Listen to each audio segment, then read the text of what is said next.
So with the release of this material coming at the time that it is, I was really curious about where it came from and how it started.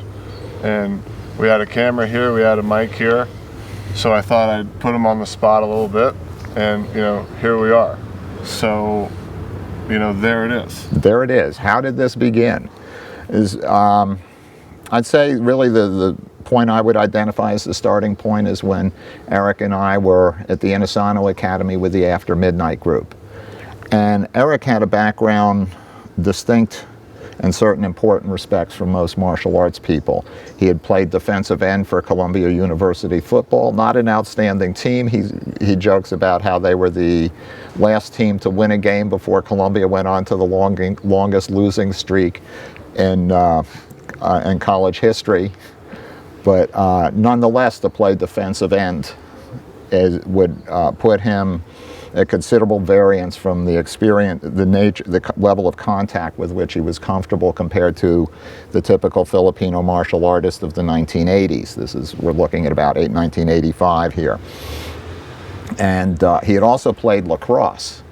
And the way lacrosse people manipulate the stick while they're running and moving and shifting angles, I think that also influenced him. And for him, being 6'4", 220, and bigger than most of the people in Filipino martial arts, and he was always looking for people to play with, he was very conscious of not overwhelming them psychologically and emotionally. And so it would be, and the way he would run in behind a roof block and this and that, and then rather than overwhelm them emotionally so they would never play again, he would, it was like, okay, break, reset.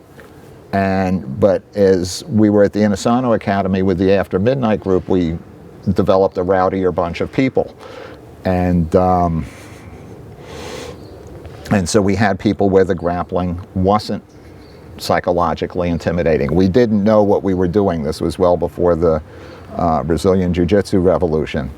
But we started allowing the grappling, and this was also the point where we went from the heavy protective headgear that Eric had fashioned.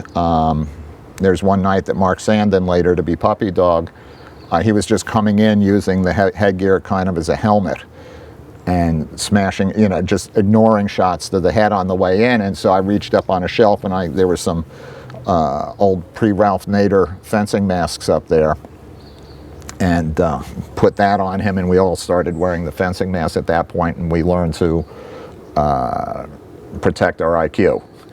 And there's a tremendous shot in the power tape where Eric hits me a fearsome backhand, and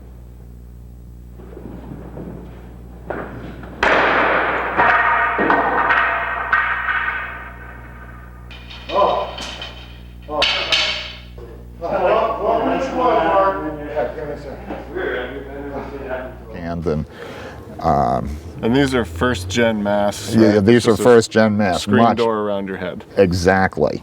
And that the experience of Eric's power backhand to my head there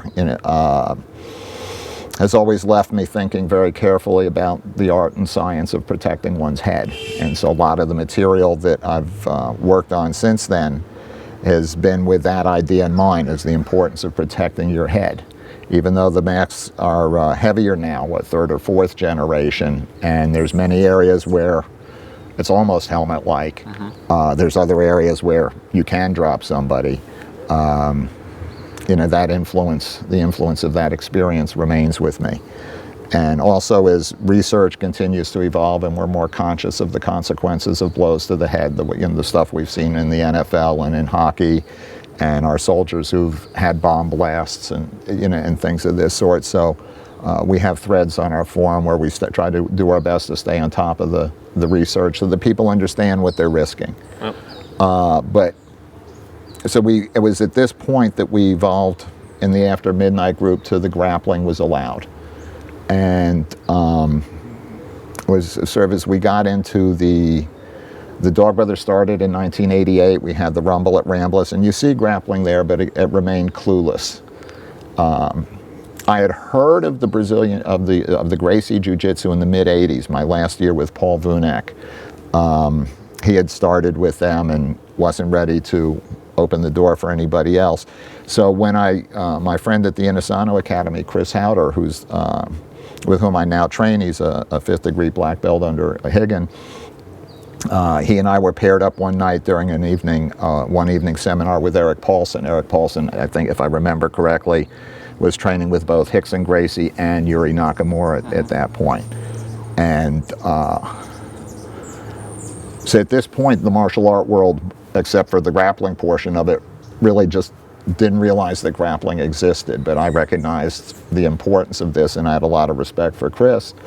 And so when he said to me, well, I've started training with these Machado brothers, I said, well, that's not Gracie. He said, no, yeah, they are Gracie, just their blood comes through the mother and not the father, hence the different name. And so he introduced me to them in the summer of 1990, and that's when I began my training with them.